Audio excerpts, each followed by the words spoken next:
Start. उपाध्यक्ष महोदय, वर्तमान वित्त अधिनियम सदन के सामने प्रस्तुत है। इस बिल पर मुझे बोलने के लिए आपने समय दिया, इसके लिए मैं आपका आभारी हूँ। इस बिल का एक विशेष महत्व इसलिए भी है कि यह संकट काल में पेश हुआ है।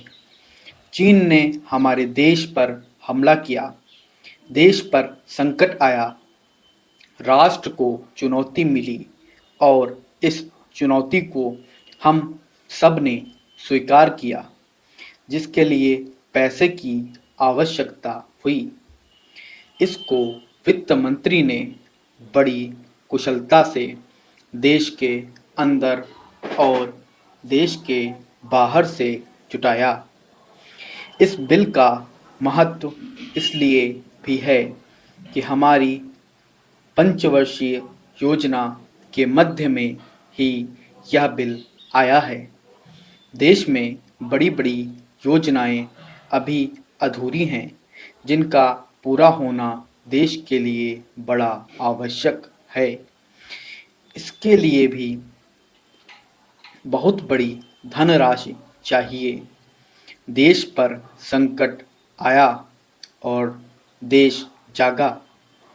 कोने कोने से लोगों ने पैसा दिया, सोना दिया और अपने लड़के तक फौज में दिए। इस देश में किसानों और गरीबों का जो वर्ग है, उसने भी दिल खोलकर इसमें सहयोग दिया। उसके बाद उन पर अधिक बोझ कर के रूप में पड़ रहा है या अनिवार्य बचत योजना के रूप में पड़ रहा है, उसको भी वे खुशी खुशी सहन करने को तैयार हैं। परंतु वे सरकार से भी कुछ चाहते हैं। वे चाहते हैं कि उनकी जो गाढ़ी कमाई का पैसा है, खून पसीने का जो पैसा है, वह व्यर्थ के कार्यों में न जाए और उसका सदुपयोग हो।